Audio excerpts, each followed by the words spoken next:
हवस् त सर्वप्रथम दयालु परमेश्वर पितालाई म धन्यवाद जनाउँदछु जसले हामी सबैलाई अति नै वास्ता र प्रेम फिक्री गरेर यो बहुमूल्य बेलुकी दिनुभयो। परमेश्वर बुवालाई धेरै धेरै धन्यवाद छ, कारण हामी यो संसारमा छौँ र परमेश्वर पिताले यसरी चाहनु भएन भने हामी यसरी सम्मिलित भएर उहाँको महिमा प्रशंसा गर्न सक्दैनौँ। कारण तपाईले आज विचार गर्नुहोस्, कतिजना मान्छे सिरियस अवस्थामा हस्पिटल गइरहेका छन् होला, कतिजनाको घरमा आज मृत्यु परिरहेको छ होला, कतिको घरमा लडाई झगडा भएर केस भएर अदालतमा जानु परिरहेको छ होला, कतिजना काममा व्यस्त भएर एकदम निरङ्कुश दुःख गरिराख्नु परेको छ होला। तर पनि तपाईँ र हामी आज यस भवनभित्र जति पनि भेला भएका छौँ, परमेश्वरले दिनुभएको यो सुन्दर समयको निम्ति हामी सबै मिलेर एकचोटि हाम्रो परमेश्वरलाई ताली बजाएर स्वागत धन्यवाद दिन्छौँ। हालेलुया, प्रेज द लर्ड, परमेश्वरलाई महिमा होस्। र साथै यस आयोजक समितिका सम्पूर्ण कार्यकर्तालाई पनि म धन्यवाद दिन्छु जसले हामीलाई यो सुन्दर समय दिनुभयो र यहाँहरू सबैलाई धेरै धेरै धन्यवाद छ। र आउनुहोस्, हामी वचनमा जानुभन्दा अगाडि म तपाईँहरूलाई एउटा सानो कथा सुनाउन गइरहेको छु र त्यो कथा चाहिँ छ एउटा गोठाले दाइको।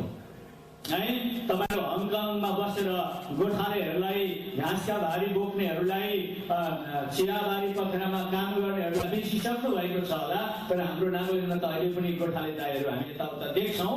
र एउटा गोठाले दाइको कस्तो आदत रहेछ भने उसले परमेश्वरले सृष्टि गर्नुभएको आकृतिमा कुनै पनि एउटा नराम्रो कुरो देख्यो भने उसलाई परमेश्वरदेखि रिस उठ्थ्यो। अनि उनले के भन्थ्यो भने, हे लठुवा परमेश्वर, म चाहिँ परमेश्वर थिएँ भने यो बिग्रिएको आकृतिलाई यति राम्रो बनाउने थिएँ, यति राम्रो बनाउने थिएँ, त बहुतै लठुवा रहेछस् र यो आकृतिलाई तैँले बिगारिछस् भनेर ईश्वरलाई गाली गर्दथ्यो। त्यस्तै प्रकारले एक दिन त्यो गोठालाले आफ्ना बगाल चराउँदै अनि ऊ चाहिँ एकदमै मध्य दिनको समयमा पुगेछ अनि उसका बगाल पनि अगाएर एउटा रुखको फेदमा शैलमा बसिरहेका बेलामा त्यो गोठाले दाइ पनि त्यसो रुखका फेदमा छायामा ढुङ्गाको सिरानी लगाएर सुतेछ। अनि त्यो रुखलाई त्यसले हेर्न थालेछ, किनकि उसले कतै रुखमा केही त्रुटि भेटायो भने म ईश्वरलाई गाली गर्छु भनेर रुखलाई यसो हेर्न थालेछ। हेर्दै लग्यो अनि 7-8 फिट गोलाइको रुख छ अनि कमसे कम 45 देखि 50 फिट अल्गो रुख छ। त्यसका हाँगा पनि 3-4 फिट गोलाइका हाँगाहरू छन् र हेर्दै हेर्दै लग्यो, हाँगामा हाँगा हेर्दै हेर्दै लगेर अनि त्यो टुप्पामा हेर्दा त त्यो रुख त यति ठुलो रुख, यति अल्गो रुखको त्यसको दाना त यति सानो रहेछ।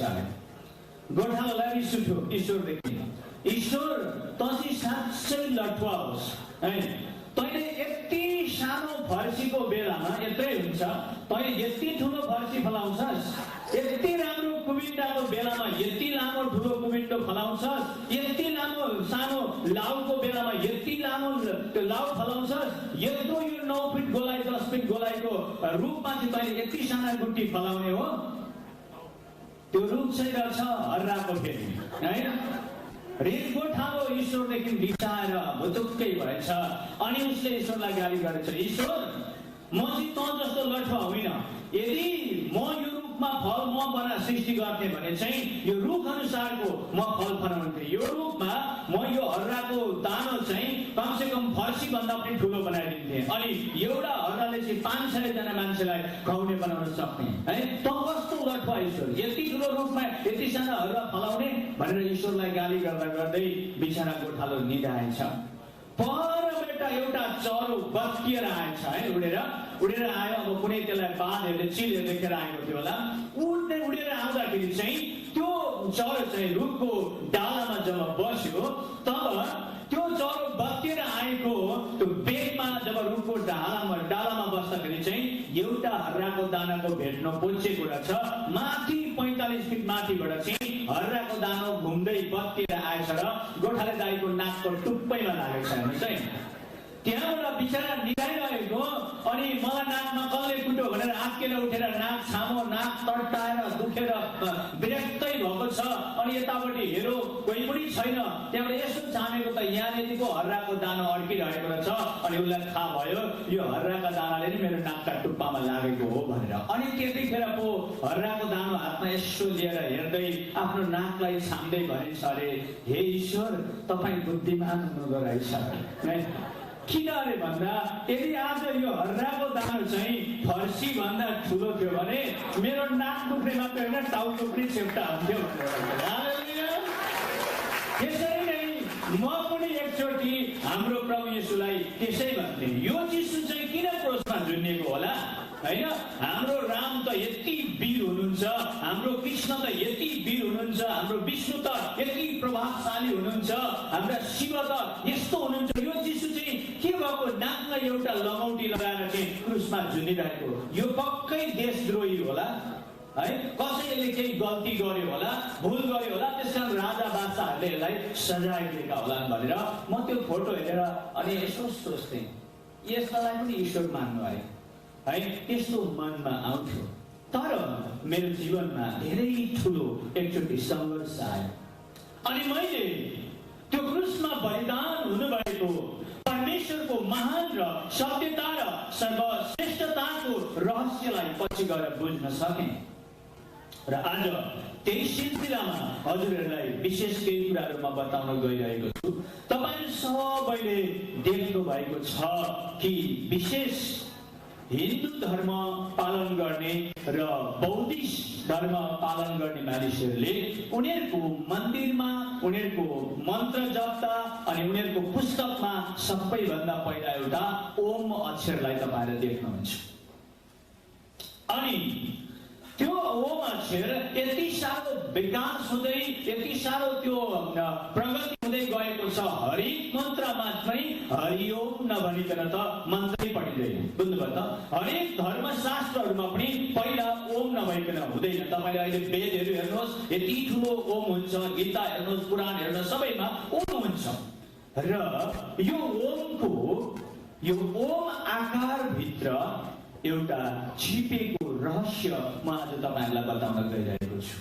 यदि तपाईँहरूले ध्यान दिएर सुनिदिनु भयो भने, मन दिएर सुनिदिनु भयो भने तपाईँहरूलाई आज एउटा ठुलो प्रेरणा मिल्नेछ। तर त्यो कुरो तपाईँहरूको उपरमा डिपेन्ड हुन्छ, तपाईँहरूको उपरमा भरोसा हुन्छ है। तपाईँहरूले चाहिँ एउटा के अरे नानीको जस्तो गर्नुभयो भने चाहिँ तपाईँले केही पनि आशिष पाउनुहुन्न। एउटा स्कुलमा टिचरले सोधेछ अरे ए नानी हो केटाकेटी हो ईश्वरले मान्छेका दुईटा कान किन सृष्टि गरेको भन्दा एउटा नानी जुरुक्क उठेर भनेछ अरे चस्मा अड्याउनका लागि भनेछ अरे, चेस्मा अड्याउनका लागि भनेछ अरे है। अनि होइन होइन होइन भनेछ। अनि होइन अर्को नानी उठेर भनेछ अरे एउटा कानले यताबाट सुनेर यताबाट उडाउनका लागि भनेछ अरे।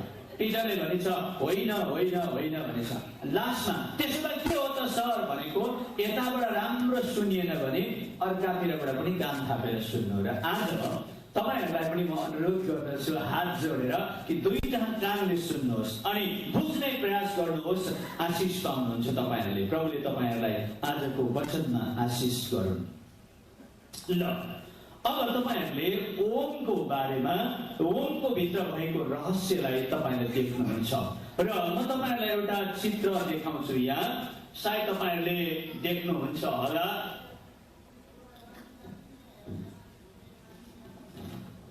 देख्नुहुन्छ? देख्नुभयो?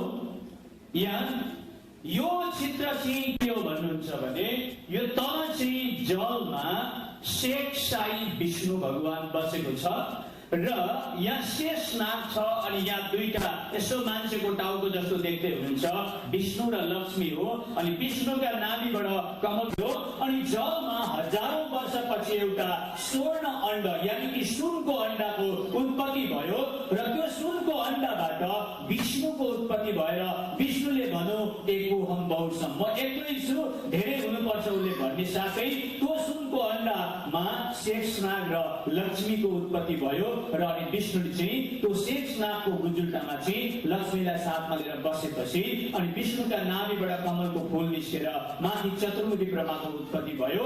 अनि विष्णुको यहाँनिरबाट भिरकुटी भन्छ, यहाँनिरबाट शिवको उत्पत्ति भएर अनि शिव चाहिँ आकाशमा गएर ज्योति स्वरूप भएर बस्यो। र जब त्यो शिव चाहिँ आकाशमा ज्योति भएर बस्दाखेरि चाहिँ त्यो शिवको ज्योति चाहिँ जब त्यो तल अथाह समुद्रमा जहाँ कि शेषनागमा विष्णु बसेका ठाउँमा चाहिँ त्यो ज्योति आएपछि चाहिँ त्यो शेषनागको छाया चाहिँ माथि यहाँबाट हेर्नुहोस् गएर यहाँ के भयो, ओमको अक्षर भयो। अब यो ओम अक्षरको टाउको चाहिँ यो शेषनागको टाउको अनि यहाँ तल यता भएको यो ओमको जुन छ यो चाहिँ यहाँ विष्णु बसेको गुजुलको अनि यहाँबाट यता आएपछि यो कमलको फूलको र यहाँ चाहिँ चन्द्रमुखी परमा बसेको छाया चाहिँ आकाशमा गएर ओम चिन्ह भयो है, ओम चिन्ह भयो। र वेद विज्ञानले ओमलाई के भन्छ भने जतिखेर आदिमा विष्णु जलाश्रय गरेर जलमा शेषनागमा बसेको थियो अनि जब शिव विष्णुको भ्रिकुटीबाट निस्केर आकाशमा ज्योति स्वरूप भएर बस्दा त्यो ज्योति चाहिँ जब समुद्रमा आउँदा त्यो विष्णुको शेषनागको छाया चाहिँ आकाशमा गयो। साँच्चै नै तपाईँले एउटा एक्जाम्पलको निम्ति तपाईँले यहाँ थालमा पानी राख्नुहोस् र काहीँ खिड्कीबाट घामको टप त्यो थालमा पर्यो भने त्यो थालको पानीको छाया माथि सिलिङमा गएर झर्किन्छ र त्यसरी नै यो तल यसको जुन आकृति छ त्यो चाहिँ यहाँ माथि ओम भएर भयो। र यो ओम चाहिँ कुनै ईश्वर पनि होइन, कुनै भगवान पनि होइन, कुनै देवता पनि होइन, यो चाहिँ एउटा वेद विज्ञानको भनाइ अनुसार यो आदिमा छाया मात्रै है। यो मेरो भनाइ मात्रै होइन, हरेक धर्मशास्त्रले यो कुरालाई प्रमाण गरेको छ। र मैले तपाईँलाई अलिकति चित्र देखाएँ, अब त्यो चित्र तपाईँले आफ्नो हृदयमा राखी छोड्नुहोस्। जब त्यसरी त्यो माथि आकाशमा ओम देखा परेपछि त्यो चतुर्मुखी ब्रह्माले उसले चारैपट्टि नजर पहिला सृष्टि गर्न आँट्दा चारैपट्टि नजर हेर्दाखेरि उसले आकाशमा त्यो ओम आकारमा देख्यो, तर उसलाई थाहा भएन कि यो तल हाम्रो छाया माथिमा आकाशमा गएर ओमकार भएको भनेर उसलाई थाहा भएन। र उसले के गर्यो भने मैले सबैभन्दा पहिला आकाशमा देखेको यो ओमकार हो र यही नै सायद ईश्वर होला भनेर अनि चतुर्मुखी ब्रह्माले पहिला त्यो ओम शब्दलाई प्रयोग गर्न सुरु गर्यो। यसरी ओमको सुरुवात भयो र अब त्यसलाई पछि गएर अहिले तब युग परिवर्तन हुँदै गएपछि त्यसको ओमको विकास हुन थाल्यो। र पहिलो विकास हुँदाखेरि ओममा के भन्यो भने विष्णु, लक्ष्मी र कमलको फूल र चतुर्मुखी ब्रह्माको छाया मात्र थियो। तर जब पहिलो विकास भयो अथर्ववेदको एक अध्यायको एक पद अनुसार त्यसमा ओममा सत्य, रज अनि तम छ भनेर भनेको छ। अथर्ववेदको एक अध्यायको एक पदमा सत्य भनेको विष्णु, रज भनेको लक्ष्मी, तम भनेको साप हो, साप तम भनेको पाप पनि हो। बुझ्नुभयो त?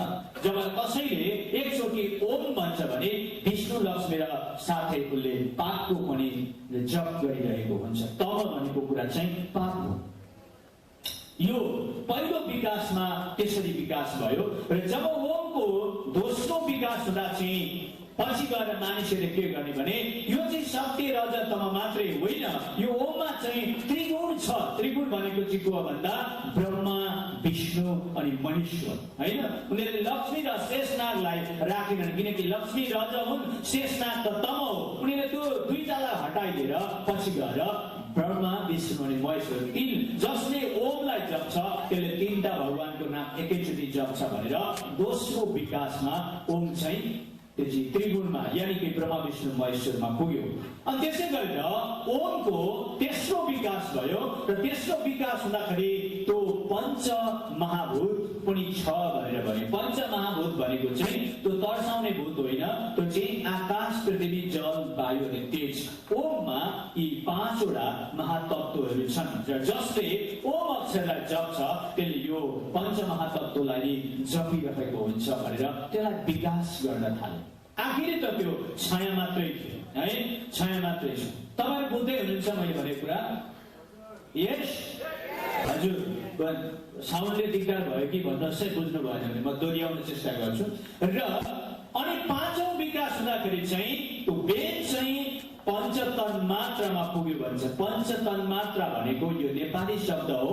पञ्चतन मात्रा भनेको चाहिँ अ उ म चन्द्र बिन्दु। बुझ्नुभयो त? अ उ म चन्द्र बिन्दुबाट चाहिँ ओम भयो है, ओम भयो। र यो औ चन्द्र बिन्दु ओमकार भएकोलाई चाहिँ पञ्चतन मात्रा छ त्यहाँ भनेर अनि त्यसलाई पछि विकास गर्यो। र छैटौं विकासमा चाहिँ के भन्यो भने छैटौं विकासमा पुग्दाखेरि चाहिँ अ भनेको चाहिँ अनित्य जड पृथ्वी तत्व सत्वगुण एवं ऋग्वेद हो भनेर भन्यो। अब हेर्नुहोस् छैटौं विकासमा पुगेपछि त्यसको त्यो विकास हुँदै गयो जो चाहिँ एउटा छाया मात्रै थियो। अनि त्यसलाई चाहिँ यो चाहिँ त्यसरी रजोगुण या पृथ्वी तत्व अनि ऊ चाहिँ उपद्रव्य चञ्चलता जल तत्व रजोगुण एवं यजुर्वेद हो भन्यो। र अनि त्यसै गरेर म चाहिँ माया अज्ञान अन्धकार अग्नि तत्व तमोगुण एवं सामवेद हो। अनि चन्द्र चाहिँ एक देशी द्वैत भाव वायु तत्व एवं अथर्ववेद।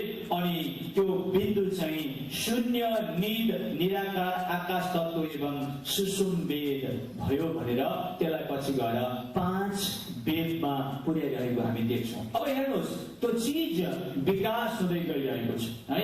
पहिला एउटा साधारण छाया मात्रै थियो भने अब त्यो एकदमै विकास हुँदै गयो। र जब त्यसको 7औं विकास हुन्छ, 7औं विकास हुँदाखेरि त्यो पञ्चतन मात्राको विकास पनि प्रवण ब्रह्म भन्ने ठाउँमा पुग्छ है। त्यो चाहिँ कहाँ छ भन्नुहुन्छ भने अथर्ववेदको एकै पदमा त्यो छ, त्यहाँ लामो पद छ र त्यो चाहिँ प्रवण ब्रह्ममा पुग्यो। अनि जब त्यसको 8औं विकास भयो त्यो प्रवण ब्रह्म स्वरूप ओमको अझै उच्च विकासमा पुग्यो। जस्तै महाभारतको भीष्म पर्वको 93 अनि 94 पदमा के लेखेको छ भने त्यो अ चाहिँ अघि अ उ म चन्द्र बिन्दु भनेको थियो नि मैले हैन। त्यो अ भनेको चाहिँ के अरे भन्दा अखण्ड हो। ओममा अखण्ड छ। अखण्ड भनेको कहिले नासिने। अनि उ भनेको चाहिँ उज्जवल पनि छ। अनि म भनेको चाहिँ महिमामय छ। अनि चन्द्र भनेको चाहिँ अर्धब्रह्मा छ। र बिन्दु भनेको चाहिँ एकमात्र ईश्वर छ भनेर 8औं विकासमा त्यहाँ पुग्यो। यसरी त्यसलाई अब युग अनुसार सत्य युगमा, त्रेता युगमा, द्वापर युगमा, कलि युगमा गर्दै त्यसलाई बढाउँदै त्यसरी त्यो चिन्हलाई त्यो एउटा छायालाई त्यहाँ पुर्याएको हामी देख्छौँ। अनि जब त्यो 9औं विकास हुन्छ त्यो 9औं विकासमा त्यो प्रवण ब्रह्म चाहिँ कहाँबाट आयो भन्दा त्यो अथर्ववेदको 2 अध्यायमा जब 1 अध्यायको 2 पदमा हेर्छौँ भने त्यो प्रवण ब्रह्म भन्ने चाहिँ अहंकारबाट आयो, यानी कि घमण्डबाट आयो भनेर भन्छ प्रवण ब्रह्म चाहिँ। तपाईहरुले अथर्ववेदको 1 को लास्ट र 2 को पहिलो भागमा हेर्नुहोस् त्यो कुराहरु भेट्नुहुन्छ।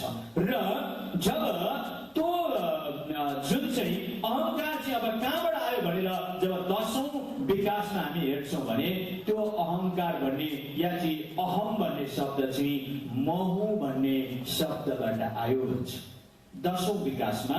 र जब महु भन्ने शब्दमा आउँदाखेरि त्यसमा चाहिँ कठोर उपनिषदको 4 पदको 13 पदले भन्छ अहमास्मि। अहमास्मि भनेको महु भनेको है।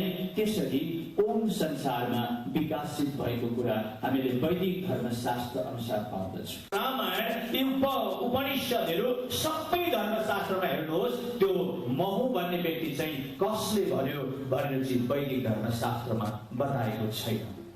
मैले रात दिन 16 वर्षदेखि 28 वर्षको उमेरसम्म यो कुरा खोजेको छु। कसले चाहिँ भन्यो त त्यो महु भनेर मैले खोजेँ, मैले प्राप्त गर्न सकिनँ। जब ती ओमलाई विकास गर्ने विद्वानहरूले चाहिँ जब त्यो महु भन्ने शब्दलाई भेटेनन् तब उनीहरूले गरुड पुराणमा अनि श्रीमद् भागवत गीतामा उनीहरूले के गरे भने यो ओम अक्षरलाई चाहिँ जसले आफ्नो हृदयमा राखेर जप्दछ त्यो व्यक्ति चाहिँ कैवल्यको मोक्षमा पुग्दछ भनेर श्रीमद् भागवत गीताको 8 को 13 पदमा अनि गरुड पुराणको 16 को 108 पदमा जब हेर्यो भने हामी पाउँछौँ। त्यहाँ के लेखेको छ भने ओम इति के छेर ब्रह्मा बाहरणमा मनुस्मरण यप्रयाति तजन देहम सयान्ति परमं गतिम भन्छ। जसको अर्थ जसले यो ओम अक्षरलाई आफ्नो हृदयमा राखेर ओमको जप गर्छ भने त्यो मोक्षमा पुग्छ भनेर भने। जब त्यो जसको जो चाहिँ महु भन्ने व्यक्तिलाई उनीहरूले प्राप्त गर्न नसकेपछि चाहिँ जो कुरालाई खोजेर पनि भेट्न सकिँदैन त्यही नै ईश्वर हो भनेर उनीहरूले त्यो अक्षरलाई त्यसरी मानिसलाई जप्नु पर्छ भनेर संसारमा उनीहरूले हरेक धर्मशास्त्रमा हरेक मन्त्रमा उनीहरूले राखिदिएको कुराहरू हामीले बुझेका छौँ। तर त्यो ओमलाई कसले महु भन्यो त्यो कुराहरू चाहिँ वैदिक धर्मशास्त्रले भन्दैन प्रिय, भन्दैन।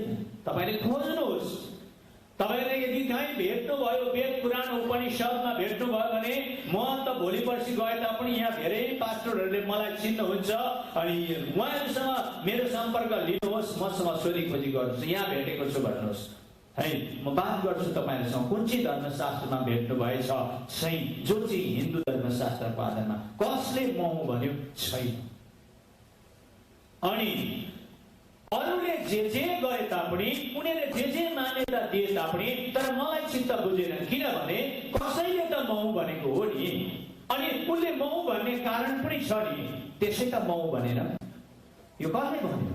किनभने मेरो बाल्यकालदेखि नै त्यस्तो एउटा विचार भावना थियो, जुन चाहिँ कुरो चित्त बुझ्दैन त्यसलाई म प्रश्न गर्थे अनि त्यसको प्रति उत्तर पाउनको निम्ति म धर्मशास्त्र पढ्थे, विद्वानहरूसँग संसर्ग गर्दथे।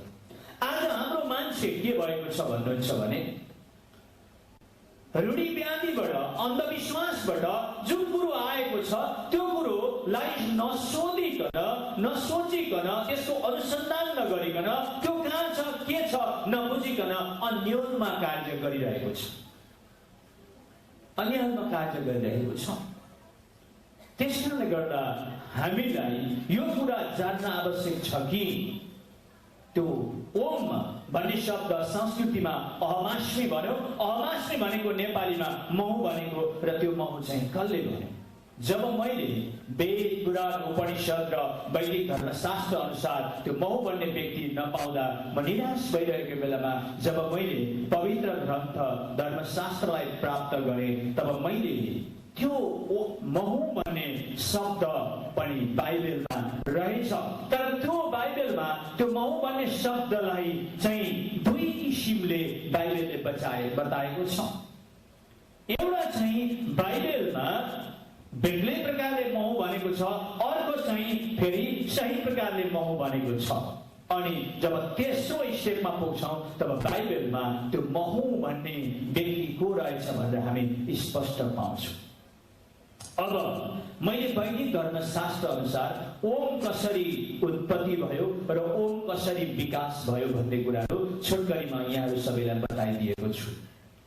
तपाईहरुले सुनिसक्नुभयो। तपाईहरु हङकङवासी मानिसहरू ज्ञानी हुनुहुन्छ, बुद्धिमानी हुनुहुन्छ, समझदारी हुनुहुन्छ, तपाईहरुसँग यो बुझ्ने शक्ति छ, मलाई यो कुरा थाहा छ।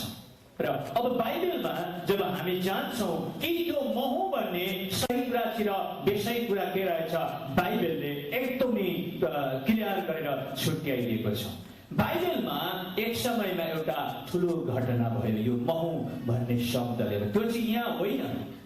बाइबलमा परमेश्वर पिताको उपस्थितिमा एउटा स्वर्गदूत थियो जसलाई चाहिँ परमेश्वरको महिमा प्रशंसा गर्ने करुबहरूको चाहिँ अभिभावक भनेर त्यहाँ नियुक्ति गरिराखेको थियो। अनि उसले चाहिँ ती उसका करुबहरूलाई लिएर जब परमेश्वरलाई आराधना प्रशंसा गर्दाखेरि चाहिँ परमेश्वरलाई आनन्दित बनाउँथ्यो, त्यो स्वर्गमा त्यो अभिभावक करुब यानी कि स्वर्गदूतको हृदयमा घमण्ड आयो र उनले परमेश्वर पिताको विरुद्धमा के भन्यो भने उनले गलत प्रकारले महु भनेको कुरा हामी बाइबलमा पाउँछौँ। मैले बाइबलमा महु भन्ने शब्द खोजेँ, कसले भनेको रहेछ भन्दाखेरि बाइबलमा अब मैले पहिला चाहिँ नेगेटिभ कुराहरू भेट्टाएँ कि बाइबलमा एउटा व्यक्तिले चाहिँ के गरेको रहेछ भने गलत प्रकारले महु भनेको रहेछ। मैले भेटेँ त्यो कहाँ रहेछ भन्नुहुन्छ भने एसायाको पुस्तक 14:12 देखि 15 पदसम्म पढ्यो भने त्यो स्वर्गदूतले परमेश्वर पिताको उपस्थितिमा के भनेछ भने 5 वटा कुरामा म हुँ भनेछ। पहिलो म हुँ भनेछ, म मेरो सिंहासन उच्च पार्नेछु, यानी कि परमेश्वर भन्दा उच्च पार्नेछु। दोस्रो उनले भनेछ, म सबातको पर्वतमा विराजमान हुनेछु। तेस्रो उनले भनेछ, म बादलको टुप्पा भन्दा माथि उक्लनेछु। अनि चौथो भनेछ, म स्वर्गसम्म उक्लिनेछु। अनि छमा भनेछ, म आफैलाई सर्वोच्च परमेश्वर जतिकै बनाउनेछु। म यस्तो गर्नेछु भनेपछि परमेश्वर पिताले त्यो कुरा त्यस स्वर्गदूतलाई गर्ने इजाजत दिनुभएको थिएन, अधिकार दिनुभएको थिएन। त्यसले म यस्तो गर्छु भनेर म भनेर आफूले त्यो स्वर्गमा त्यो परमेश्वरको विरुद्धमा त्यो काम गर्न त्यसले सक्दैन थियो। तब परमेश्वरले त्यसलाई पछ्याउने दूत सहित यो संसारमा फ्याँकिदिएर पतन भएको कुराहरू हामी पाउँदछौँ। त यो एउटा गलत प्रकारको म भन्ने शब्द यसले प्रयोग गरेको रहेछ र यो चाहिँ सदा सर्वदाको निम्ति है, अलि समयको निम्ति होइन, सदा सर्वदाको निम्ति त्यो चाहिँ पिताको राज्यबाट, स्वर्गको अनन्तको राज्यबाट फ्याँकेको रहेछ। अनि मैले यो महु भन्ने शब्द पढ्दै जाँदा के भेटेँ भने नरक चाहिँ परमेश्वरले हामी मानिसको निम्ति बनाएको होइन रहेछ। नरक चाहिँ त्यो परमेश्वरको राज्यमा म हुँ भनेर घमण्ड गर्ने शैतानको निम्ति नरक बनाएको रहेछ। तर मानिसहरूले त्यो घमण्डी शैतान जसले परमेश्वरको विरुद्धमा म हुँ भन्छ त्यसको पछि लागेर हिँडेको कारण मान्छे पनि गएर नरकमा पर्दो रहेछन्। तर परमेश्वरले मान्छेलाई नरकमा पठाउनको निम्ति सृष्टि गर्नुभएको होइन, तर मानिससँग परमेश्वरले रात दिन संगति गर्न, मानिससँग हाँस्न, खुसी हुन, रमाउन परमेश्वरले मानिसलाई आफ्नै बच्चाका रूपमा सृष्टि गर्नुभएको रहेछ। हालेलुया। यो शैतान चाहिँ परमेश्वरको विरोधी अनि त्यसलाई पछ्याउने दूतहरू परमेश्वरका विरोधी, जसलाई चाहिँ परमेश्वर बाहेक अरू कसैले पनि म हुँ भन्ने अधिकार थिएन, त्यसले त्यो स्वर्गमा चलाएको कारण ऊ नरकसम्म पनि फ्याँकेको कुरा भेटे। त्यसो भए कसले चाहिँ म हुँ भन्न सक्दछ त भनेर म फेरि बाइबलमा अघि बढिरहेको थिएँ। बाइबलमा अघि बढिरहँदाखेरि मैले एकजना परमेश्वर पिताको इच्छा योजना मुताबिक म हुँ भन्ने व्यक्तिलाई बाइबलमा भेटाएँ। त्यो व्यक्ति चाहिँ हुनुहुँदो रहेछ प्रभु येशू ख्रीष्ट। हालेलुया। अब कसरी भन्नुहुन्छ भने प्रभु येशूले कसरी म हुँ भन्नुभएछ भन्दा जब हामी बाइबलमा प्रकाशको पुस्तक 22:13 हेर्छौँ भने प्रभु येशूले भन्नुभयो आदि र अन्त्य म हुँ है। त्यहाँबाट यूहन्ना 14:6 हेर्यो भने बाटो, सत्य र जीवन म हुँ है। अनि हामी यूहन्ना 10:14 हेर्छौँ भने असल गोठालो म हुँ, मानिसहरूको असल गोठालो म हुँ। अनि त्यसै गरेर यूहन्ना 10:9 हेर्छौँ भने मूल ढोका म हुँ है। यानी कि पिताको राज्यमा पस्ने मूल ढोका पनि उहाँ हुनुहुन्छ। अनि यूहन्ना 6:32-33 हेर्यो भने जीवनको रोटी म हुँ है। जुन रोटी खाएर मान्छे नरकमा होइन तर पिता परमेश्वरको राज्यमा जान्छ, त्यो जीवनको रोटी म हुँ भन्नुभयो। अनि त्यसरी नै यूहन्ना 11:25 हेर्यो भने पुनरुत्थान र जीवन म हुँ भन्नुभयो। अनि प्रकाश 1:18 हेर्यो भने अल्फा र ओमेगा पनि म हुँ, यानी कि पहिलो अनि पछिल्लो पनि म हुँ भनेर उहाँले यसरी संसारमा आजभन्दा लगभग 2000 वर्ष अघि यो संसारमा उहाँले त्यो कुराहरू घोषणा गर्नुभयो। अब तपाईले देख्नुभयो बाइबलको इतिहासमा परमेश्वर पितादेखि बाहेक दुईजना व्यक्तिले म हुँ भनेका रहेछन्। एउटा चाहिँ परमेश्वर पिताको योजनादेखि बाहिर शैतानले र त्यसलाई म हुँ भनेको कारण स्वर्गदेखि त्यो नरकसम्मको निम्ति पनि फ्याँकिएको रहेछ र त्यसलाई पछ्याउने ती सबै मानिसहरू पनि र त्यसका दूतहरू पनि नरकमा जाँदा रहेछन् भन्ने कुरा हामीले हेर्यौँ भने अब दोस्रो व्यक्ति चाहिँ प्रभु येशू ख्रीष्ट, जुन चाहिँ परमेश्वर पिताको इच्छाबाट उहाँले म हुँ भन्नुभएको रहेछ भन्ने कुरा हामीहरू हेर्दैछौँ। र प्रभु येशू ख्रीष्ट चाहिँ कसरी परमेश्वर परमेश्वर पिताको इच्छाद्वारा म हुँ भन्नुभयो भन्दा मत्तीको पुस्तक 3:16-17 हेर्नुहोस्। प्रभु येशू ख्रीष्ट जर्दन नदीमा गएर जहनको हातमा बप्तिस्मा लिएर जानुभएको थियो। जब उहाँले बप्तिस्मा लिएर नदीबाट बाहिर निस्किने साथै आकाश उग्रियो र आकाश उग्रिएपछि अनि परमेश्वर पिताले प्रभु येशू र पिताका बीचमा एउटा व्यक्तिलाई पठाउनु भयो, जसलाई बाइबलले भन्छ पवित्र आत्मालाई मेडिएटर गराएर परमेश्वर पिताले आकाशवाणीबाट यो कुरा घोषणा गर्नुभयो, यिनी मेरा प्रिय पुत्र हुन्, म यिनीदेखि प्रसन्न छु। हालेलुया। शैतानले जब म हुँ भन्यो त्यसलाई पत्तालमा फ्याँकियो, त्यो नरकमा फ्याँकियो, जहाँ चाहिँ अनन्तको मृत्यु छ, जहाँ दुःख छ, जहाँ कष्ट छ, जहाँ पीडा छ, जहाँ दुःख र पीडाको अन्त हुँदैन, त्यो त्यहाँसम्म फ्याँकिने गयो भनेदेखि चाहिँ प्रभु येशूलाई चाहिँ पिताले के भन्नुभयो भने यिनी मेरा प्रिय पुत्र हुन्, यिनीदेखि म अति प्रसन्न छु। हालेलुया।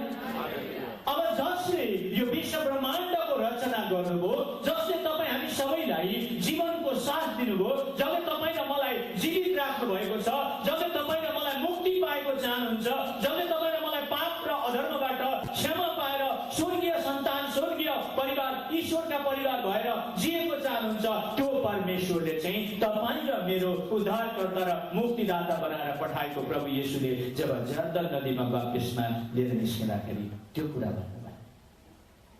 अब यो कुरो परमेश्वरको इच्छा मुताबिक भयो। अनि हामी त्यसै गरेर जब हामी मत्तीको पुस्तक 17:5 हेर्छौँ भने जब प्रभु येशू ख्रीष्ट र उहाँका चेला लिएर उहाँ एउटा पहाडमाथि गएर प्रार्थना गर्दाखेरि उहाँ परमेश्वरको उपस्थितिमा बस्नुभयो, बादलले घेरिरहेको बेलामा। त्यतिखेर परमेश्वर पिताले अर्को एउटा कुरा भन्नुभयो, त्यहाँ यिनी मेरा प्रिय पुत्र हुन्, म यिनीदेखि अति प्रसन्न छु, तिमीहरूले यिनका कुरा सुन भनेर त्यहाँ लेखेको छ। हामी मानव जातिलाई जसले यो विश्व ब्रह्माण्डको रचना गर्नुभयो, त्यो परमेश्वरले भन्दै हुनुहुन्छ प्रभु येशू ख्रीष्टका कुरा चाहिँ तिमीहरूले सुन, किनभने उदेखि चाहिँ प्रसन्न छु। अनि त्यो प्रभु येशू ख्रीष्टले चाहिँ अघि मैले भने 7 चोटि म हुँ भनेर घोषणा गर्नुभयो। त्यसकारण हामीले प्रभु येशू ख्रीष्टको सर्वश्रेष्ठता र सर्वमहानतालाई हामीले बुझ्नु पर्दछ। र प्रभु येशू ख्रीष्ट त्यो म हुँ भन्नमा एकदमै सत्य अनि साँचो र एकदमै सही व्यक्ति हुनुहुन्छ, जसले तपाईँ हामीलाई उहाँको शक्ति र सामर्थ्यमा उहाँले तपाईँ र मलाई मुक्ति दिनुहुन्छ। र प्रभु येशू ख्रीष्ट संसारमा आफ्नो खुसी र आफ्नो इच्छाले म हुँ भन्न आउनु भएन। अब हामी एउटा दुईटा बाइबलका पद हेर्नेछौँ। यूहन्ना 8:42 म पढेर सुनाइदिन्छु, हजुरहरूले सुनिदिनुहोस्। यूहन्ना 8:42 यहाँ यीशुले के भन्नुभयो भने यीशुले तिनीहरूलाई भन्नुभयो, परमेश्वर तिनीहरूका पिता हुनुहुँदो हो त तिनीहरूले मलाई प्रेम गर्ने थियो, किनभने म परमेश्वरबाट निस्कि आए, म आफ्नो इच्छाले आएको होइन, तर उहाँले मलाई पठाउनु भयो। हालेलुया, हालेलुया। उहाँ जब संसारमा आउनुभयो त उहाँ आफ्नो इच्छाले आउनु भएन, पिता परमेश्वरले उहाँलाई जहाँ छोरा भनेर पिताको धामबाट पठाउनु भएर पिताबाट उहाँ निस्किआउनु भयो। त्यसकारण उहाँ म हुँ भन्न लायक हुनुहुन्छ, योग्यको हुनुहुन्छ। अनि अब जब हामी फेरि यूहन्ना 5:19 हेर्छौँ भने एउटा विशेष कुरा हामी भेट्छौँ। यूहन्ना 5:19 म पढिदिन्छु हजुरहरूको निम्ति। यहाँ के लेखेको छ भने यीशुले तिनीहरूलाई भन्नुभयो, साँच्चै म तिमीहरूलाई भन्दछु, पुत्र आफैले केही गर्न सक्दैन, तर पिताले जे गर्नुभएको देख्छ त्यही मात्र गर्छ, किनकि पिताले जे गर्नुहुन्छ पुत्रले त्यही गर्छ। ल, उहाँले संसारमा जे गर्नुहुन्छ, जे भन्नुहुन्छ, त्यो पिताले भनेको र गरेको देख्नुहुन्छ अनि मात्र त्यो कुराहरू गर्नुहुन्छ। उहाँले बनाउटी प्रकारले, डुप्लिकेट प्रकारले केही पनि काम गर्नुहुन्न। अनि उहाँ बनाउटी प्रकारले आफ्नो महिमा खोज्नुहुन्न, बनाउटी प्रकारले उहाँ आफू ईश्वर हुन चाहनुहुन्न। उहाँ चाहिँ पिताले जे गरेको र जे भनेको सुन्नुहुन्छ त्यही गर्नुहुन्छ। त्यसकारण उहाँ महु भन्न, पिताले जब महु भन्नुहुन्छ भने उहाँले पनि महु भन्न सक्नुहुन्छ। र त्यसै गरेर हामी फेरि यूहन्ना 14:19-11 हेर्नेछौँ। त्यहाँ पनि एउटा विशेष कुराहरू हामी पाउँछौँ। यूहन्नाको 14:9 हामी 11 हेर्नेछौँ। म पढ्दैछु हजुरहरूको निम्ति।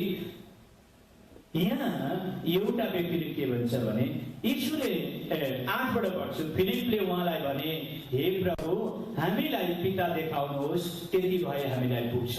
यीशुले तिमीलाई भन्नुभयो, फिलिप, यतिको समयसम्म म तिमीहरूसँग छु, तैपनि तिमीले मलाई चिन्दैनौ। जसले मलाई देखेको छ त्यसले पितालाई देखेको छ।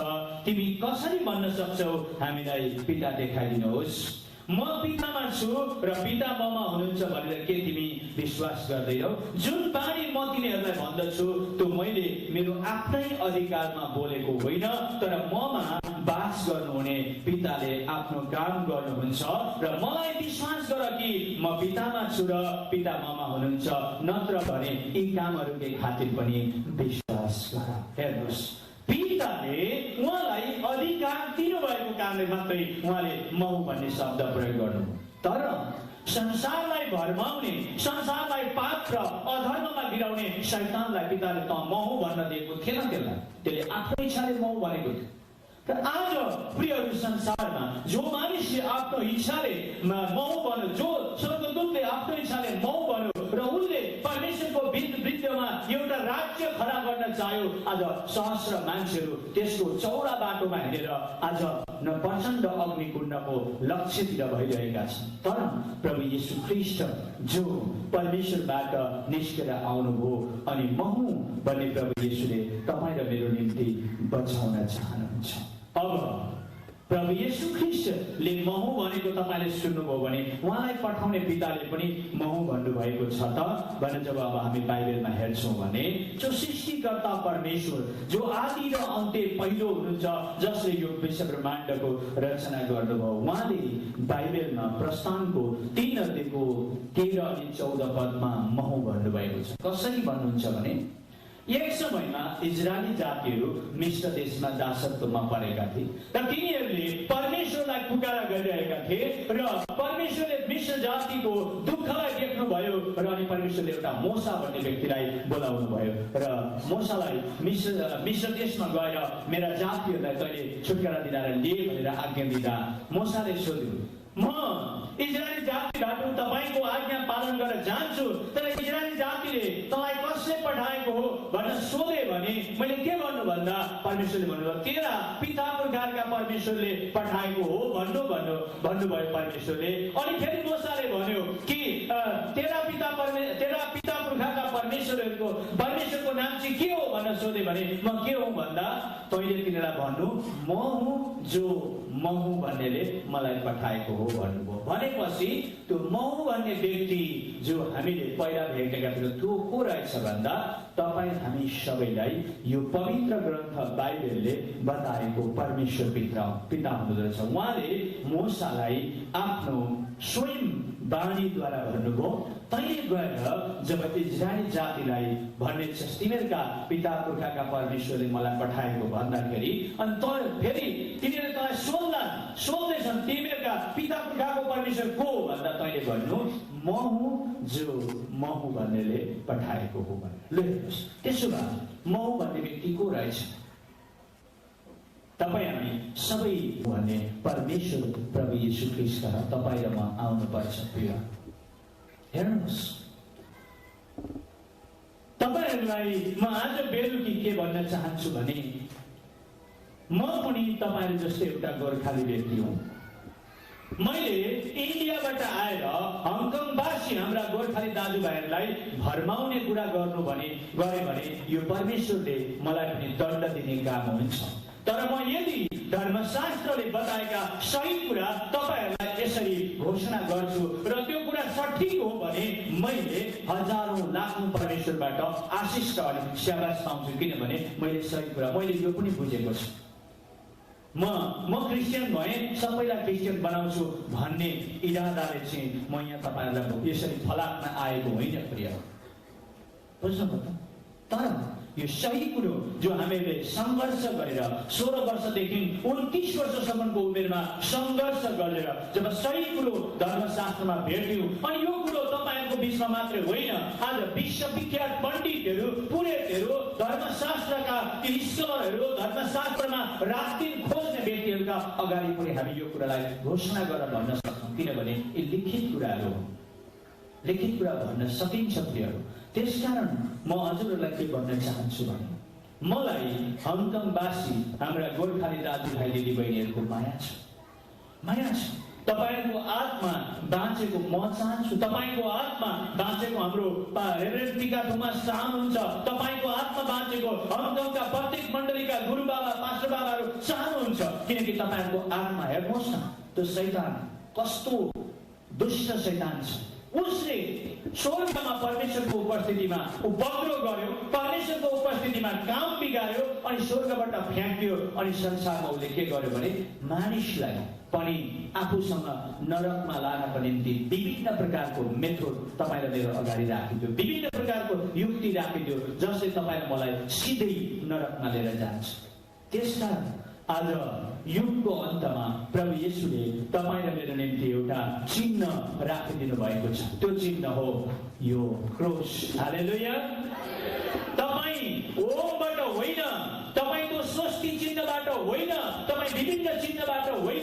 यदि तपाईँको आत्मालाई तपाईँले अनन्तको राज्यमा प्रवेश पाएको र पितासँग गर्न शान्ति र मुक्ति पाएर बसेको चाहनुहुन्छ भने तपाईँले यो चिन्ह जुन चाहिँ काल्भरी क्रुसमा हाम्रो प्रभु येशू ख्रीष्ट बलिदान भएर तपाईँ र मेरो पापको निम्ति आफ्नो शरीरमा भएको सम्पूर्ण रगतलाई बगाएर तपाईँ र मेरो पापको प्रायश्चित गरेर मर्नु भयो, गाड्नु भयो, तेस्रो दिनमा बौरी उठ्नु भयो। त्यो परमेश्वरलाई प्रभु येशूलाई विश्वास गर्नुहुन्छ भने तपाईँले आफ्नो जीवनको लक्ष्य यो काल्भरी क्रुसलाई बनाउनुहोस्, जो प्रभु येशूले तपाईँ र मेरो निम्ति क्षमादानको व्यवस्था मिलाइदिनु भएको छ।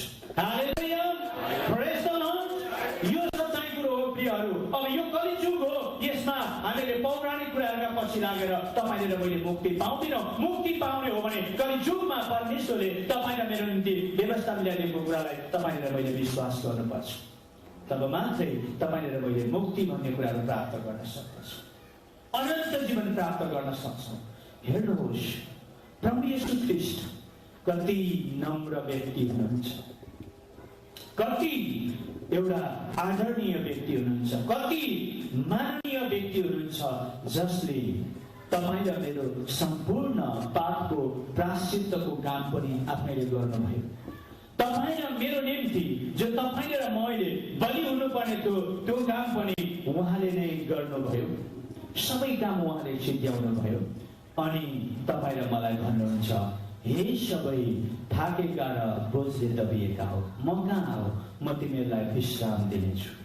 मेरो जुवा आफैमाथि ल्याऊ र मसँग सिक, किनकि म विनम्र र कोमल हृदयको छु, अनि तिमीहरूले आफ्ना आत्मामा विश्राम पाउनेछौ, किनकि मेरो जुवा सजिलो छ अनि मेरो भारी हलुका छ भनेर भन्नुहुन्छ। त्यस्तो दयालु परमेश्वर प्रभु येशू, जो सम्पूर्ण धर्मशास्त्रले उम्ल्याएर पुष्टि गरेको प्रभु येशूलाई यदि हामी इन्कार छौँ र संसारको रूढी, व्याधि र अन्धविश्वासको पछि लाग्छौँ भने तपाईँ र मेरो अन्तिम दशा प्रचण्ड अग्निकुण्डमा हुनेछ। तपाईँहरूलाई म अहिले पनि यहाँ प्रश्न गर्न सक्छु, तपाईँले मलाई सही उत्तर दिन सक्नुहुन्न।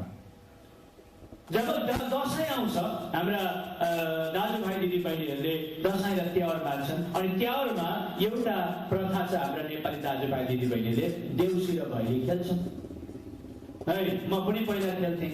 देउसी र भैली खेल्दा के भन्छन् भने, ए झिलिमिली झिलिमिली देउसुरे, ए फुलको झिलिमिली देउसुरे, ए कोलाको थाममा देउसुरे, ए चारबारी जम्मा देउसुरे, ए हाएका हामी देउसुरे, ए चिप्लो बाटो देउसुरे, ए भगिमिलाको लाठो देउसुरे, ए टेक्दै आयो देउसुरे, ए बढै घर देउसुरे, ए बढै चाल देउसुरे भनेर अनि के भन्छन् भने, यसै हामी देउसुरे, ए आएका होइनौ देउसुरे, ए बलि राजाको देउसुरे,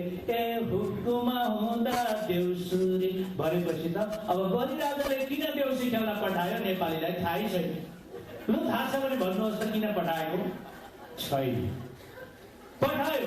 म नेपालमा गएँ, नेपालमा गएर नेपालका पण्डितहरूसँग बसेँ, नेपालको इतिहासलाई पल्टाएर हेरेँ। म नेपालीको छोरो हुँ। कुन चाहिँ नेपालमा कति, कुन चाहिँ अञ्चलमा, कति हजार वर्ष अगाडि, कुन चाहिँ जिल्लामा, कुन चाहिँ वार्ड नम्बरमा, कसको घरमा कुन चाहिँ बलिराजाले नेपालीका छोरालाई देउसी खेल्न पठाएको छ भनेर इतिहास पल्टाइकर हेर्छु, छैन। अनि त्यहाँबाट त बलिराजाको देउसुरे ए हुकुम हुँदा देउसुरे भनेपछि त अनि भर्खर रामचन्द्रको कथापट्टि, अरे हरिचन्द्र राजाको कथापट्टि पुष्पटी लगे। अब बलिराजाले किन पठायो, के भन्न पठायो थाहै छैन। हेर्नुहोस्, जो हामीहरूले अन्धविश्वासमा गरिरहेका छौँ, रूढिवादमा गरिरहेका छौँ, तर जब हामीले पत्तो लगायौं ऋग्वेदको 10 अध्यायको 83 सूक्तको 6 पदले भन्दो रहेछ, 28औं कलियुगमा हिन्दू धर्मका चावडै खुट्टा भाँचिनेछन् र त्यो शक्तिहीन हुनेछ। अनि त्यतिखेर मिलेच्छ धर्म स्थापना हुनेछ। अनि त्यो मिलेच्छ धर्मको स्थापक चाहिँ ईसा मसीह इति च मम नाम प्रतिष्ठितम ईसा पुत्र कुमारी गर्भ जन्म सम्भव। त्यो व्यक्ति ईसा मसीह हुँ भनेर संसारमा आउँछ, म हुँ भन्ने नाउँमा स्थापना हुन्छ अनि त्यो कन्याको गर्भबाट जन्मिन्छ। र त्यसलाई ऋग्वेदको 10 अध्यायको फेरि हामीले 80 को 6 एक पदमा हेरौँ भने त्यसलाई कालको जस्तो दण्ड दिन्छन्। त्यहाँ लेखेको छ, कालै दण्ड ध्यान दण्डम पासम चाम्बुपति ददौ प्रजापति रक्षे माला ददौ ब्रह्मा कमण्डल। त्यसलाई कालको जस्तो दण्ड दिन्छन्, पासै पासलाई चाम्बुकले हिर्काउँछन्, राजा भनेर त्यसलाई दोष्छन्, कागमा झुन्याएर त्यसलाई मार्दछन्। अनि त्यो बलिको राजा कहलाउनेछ र अनि 28औं कलियुगमा त्यो बलिराजाको घर घरमा मान्छेले प्रचार गर्छ। हेर्नुहोस्, यो कुरा कहाँ रहेछ भने जब हामी हेर्छौँ भने बाइबलमा कुरा भएको हामी देख्दछौँ प्रियहरू। हालेलुया। बाइबलमा त्यो कुराहरू पुरा भयो। प्रभु येशूले आजभन्दा 2000 वर्ष अगाडि उहाँ बलिको राजा भएर कालवारी क्रुसमा मर्नुभयो। तपाईँले क्रुसमा टाँगेको बेलामा त्यो माथिपट्टि एउटा अक्षर हेर्नुहुन्छ, त्यहाँ 4वटा अक्षर देख्नुहुन्छ, INRI भनेर लेखेको हुन्छ। एनबी त्यसको अर्थ यहुदीहरूको राजा भनेर लेखेको छ।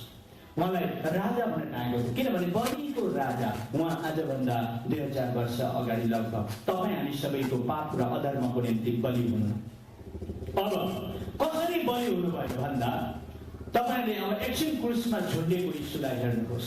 उहाँको टाउकामा काँडाको मुकुट लगाइएको छ र त्यहाँबाट खुन झरिरहेको छ एक ठाउँमा।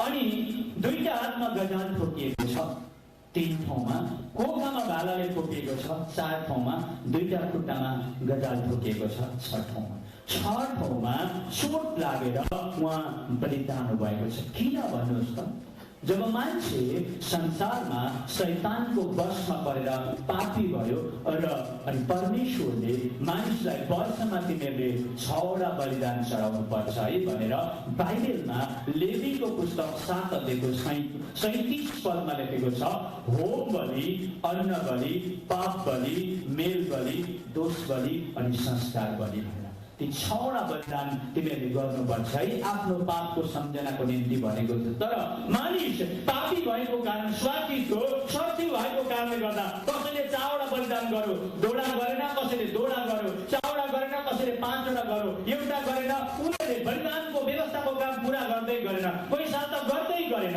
त्यसकारणले बलिदानले पनि उनीहरूको पापको केही पनि हरण गर्न सकेन। बोका पाठाको रगतले, साँडेको रगतले, परेवा पन्छीको रगतले केही पनि गर्न सकेन, किनकि तिनीहरूको बलिदान सबै अधुरो बलिदान थियो। तर आजभन्दा 2000 वर्ष अगाडि तपाईँ र म हामी मानव जातिलाई माया अनि प्रेम गर्ने प्रभु येशूले 6वटा बलिदान आफ्नो जीवनमा एकैचोटि समाप्त गरेर तपाईँ र मेरो पापको प्रायश्चित गर्नुभएको छ। के यो कुरो बाइबलमा छ भने तपाईँले सोध्नुहुन्छ भने छ, म पढेर सुनाइदिन्छु हजुरहरूलाई। हिब्रूको पुस्तकमा हामी हेर्नेछौँ। हालेलुया, praise the Lord, praise the Lord, हालेलुया। परमेश्वरलाई स्तुति होस्। हामी हिब्रूको पुस्तक 10 अध्यायको अब हामी 10 पदबाट पढ्नेछौँ। त्यही इच्छाबाट येशू ख्रीष्टको शरीरको बलिदानद्वारा सदाको निम्ति हामी पवित्र बनाएका छौँ। हरेक पुजारीले एकै किसिमको बलि बारम्बार चढाउँदै प्रतिदिन सेवामा खडा रहन्छन्, जुन बलिले कहिल्यै पाप हरण गर्न सक्दैन। तर ख्रीष्टले त पापहरूका निम्ति सदाको लागि एउटै बलिदान चढाउनु भयो अनि उहाँ परमेश्वरको दाहिने बाहुलीतर्फ विराजमान हुनुभयो र उहाँका शत्रुहरू उहाँको पाउदा नहुन्जेल उहाँ पर्खिरहनुहुन्छ, किनकि एउटै बलिद्वारा जो पवित्र तुल्याउँदैछन् तिनीहरूलाई उहाँले सदाको निम्ति सिद्ध बनाउनु भएको छ। पवित्र आत्माले पनि हामीलाई गवाई दिनुहुन्छ भनेर बाइबलमा लेखिएको छ। हेर्नुहोस्, उहाँले जब एउटै बलिदान चढाउनु भयो र उहाँले तपाईँ र मलाई सिद्ध बनाइसक्नु भएको छ। तर अब तपाईँ र मैले के गर्नु पर्यो भने विश्वास गर्नुपर्छ। विश्वास गरिन भने कसरी मुक्ति पाउने?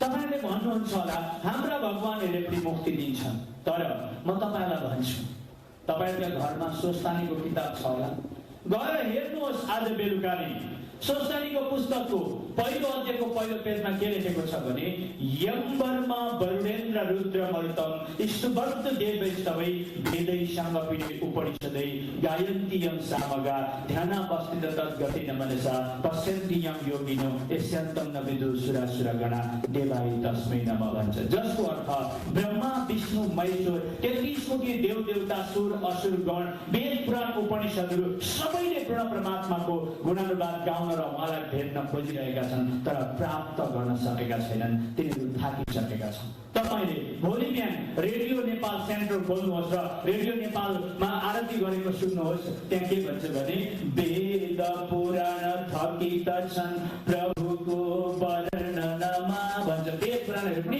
थाकिसकेका छन्। त्यसो भन्दैन नेपालको आरतीले भन्छ म अङ्कलमा पठारै गर्न आउँदिन। थाकिसकेका छन्। थाकेको गोरुले हलो जोत्दैन प्रियहरू, थाकेको काममान गर्ने मान्छेले काम गर्दैन प्रियहरू। जो बलियो छ, जो शक्तिशाली छ, त्यसले मात्रै काम गर्दछ, त्यसले मात्रै तपाईँलाई मलाई बचाउन सक्छ प्रियहरू। त्यसकारणले हामीले थाकेको पछि लाग्नु हुँदैन। तपाईँलाई म गएर खाल्डोमा पर्छौँ, तर हामी चाहिँ बलियो शक्तिशाली मृत्युलाई पनि जित्ने परमेश्वर प्रभु येशूलाई पछ्याउनु पर्दछ।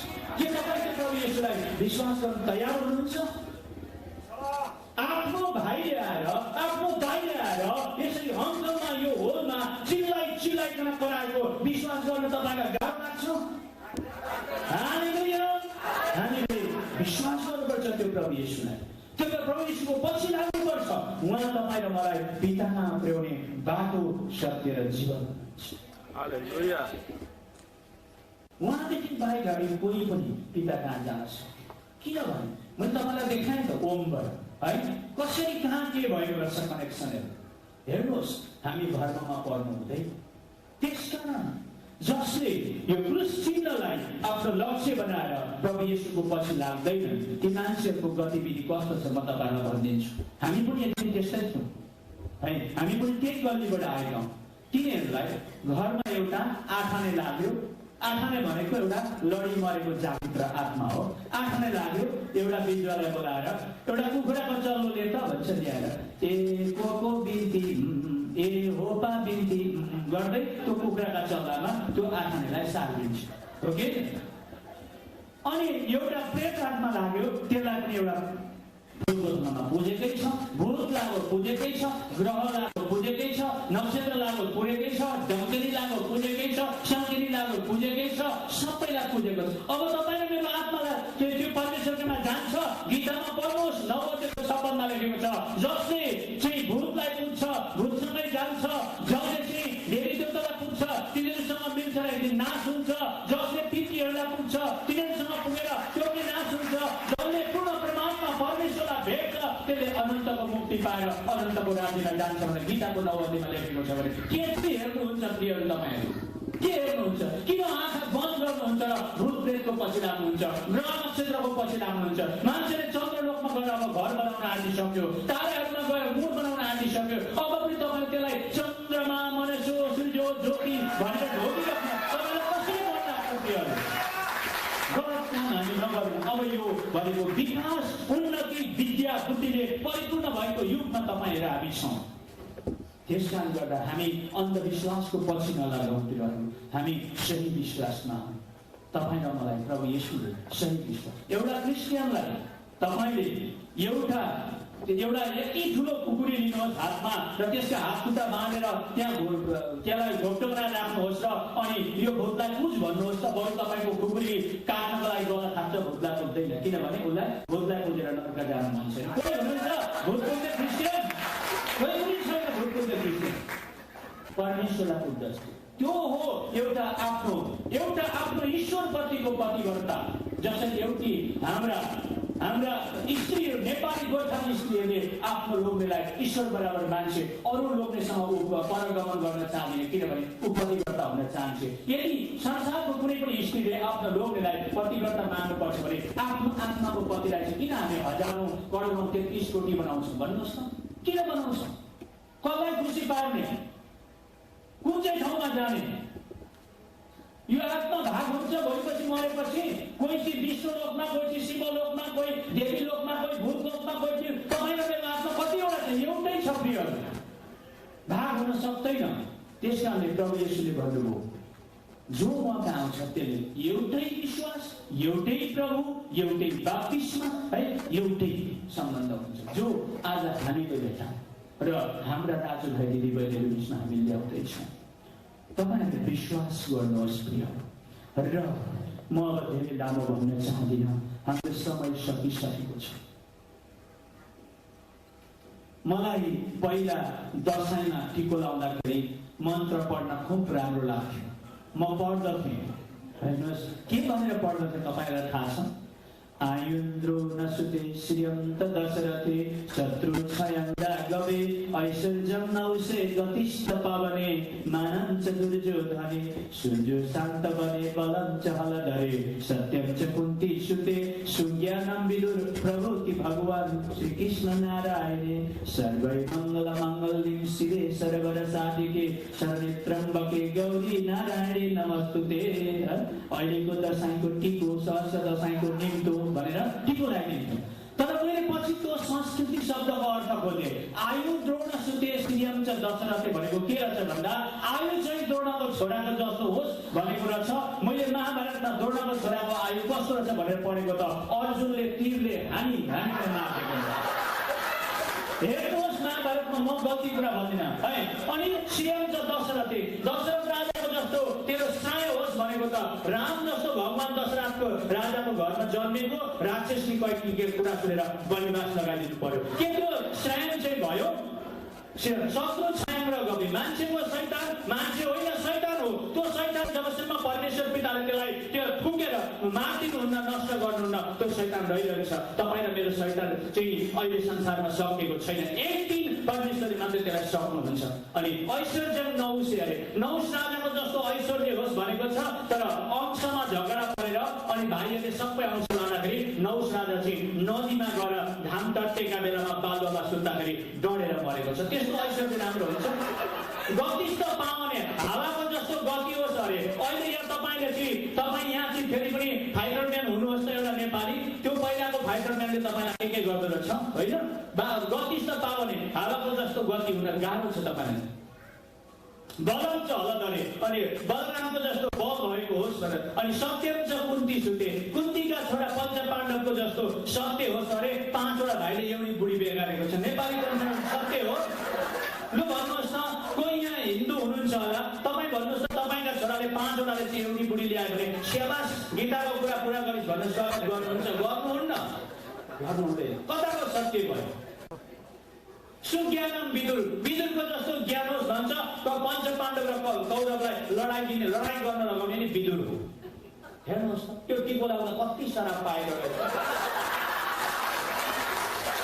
त्यसकारण तपाईँ र मैले आज आफ्नो देशमा भोग गर्न सकेका छैनौँ प्रियहरू। तपाईँ र मैले आफ्नो देशमा आज हेर्नुहोस् त हङकङवासी कहाँ शिखरमा पुगेका छन्। तपाईँ हामी चाहिँ गली गलीमा हङकङमा आयो गोर्खाली भाइ, युकेमा गयो गोर्खाली भाइ, आफ्नो नेपालमा चाहिँ माओवादीले सक्न आँटेको छ, आफ्नो देशको विकास खत्तम भएको छ। हामी तितर बितर भएका छौँ। यदि सही आशिष थियो भने आज यो गति हुन्थ्यो?